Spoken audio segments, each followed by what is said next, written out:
Hey, hello, inspiration from spin class friends. It's July 2nd. This is Hillary coming to you from the Willow Lawn parking lot following the 6 a.m. Tuesday spin class. Tuesday spin classes may be on my schedule going forward in the morning because I actually worked out Sunday afternoon. And if I work out hard Sunday afternoon, Monday morning isn't as great for me. So you might check me out here on Tuesday, maybe next week. We'll see what happens. Thursday this week is July 4, of course, July 4th, and that means that the schedule at the gym is different. There's a 9 a.m. spin class. Often I don't do videos later in the day, like past 7:30 a.m. from the gym, because I've already started thinking about too many things. But maybe I'll do that next week. We'll see. So the topic for discussion today, for reflection, is listen to your body. We had, during the class today, one of the songs had that as the refrain. Listen to your body. That's a good refrain for us all the time, really.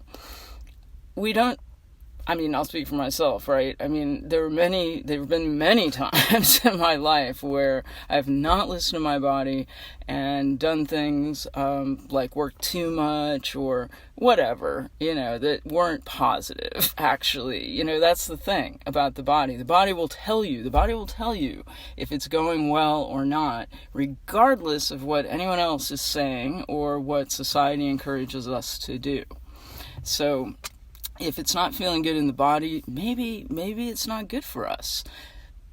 Sometimes we push ourselves, to see how far we can go. That's different. That's not really what I'm talking about. I'm talking about those times where you're just not feeling good, and we tend to ignore that as a society. Why? Why do we do that? It seems like our physical beings would be like the most obvious thing to pay attention to in this world.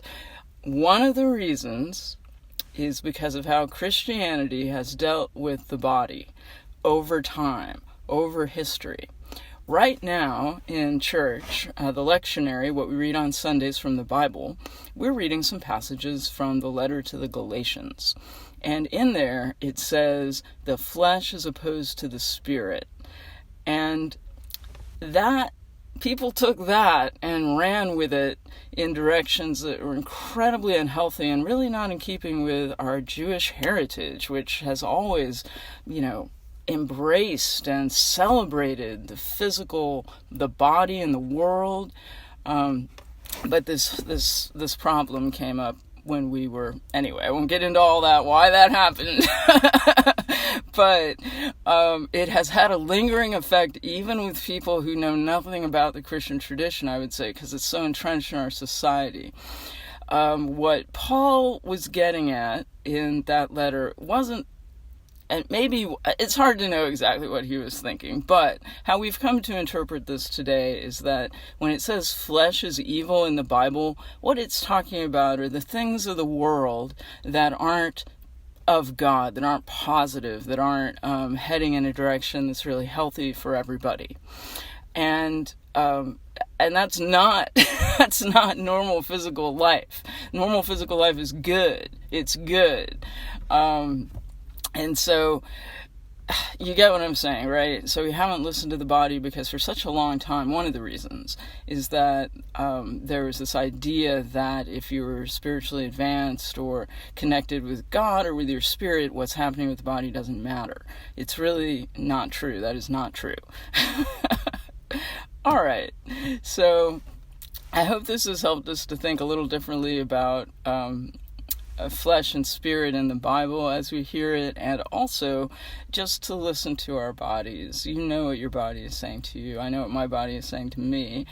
And we can trust that. We can trust it. It's a more intuitive thing sometimes, and that's good. That's good to listen to that and to trust it. All right. Thanks for checking this video out today. I hope you have a wonderful day. If I don't see you on the 4th of July, happy 4th of July.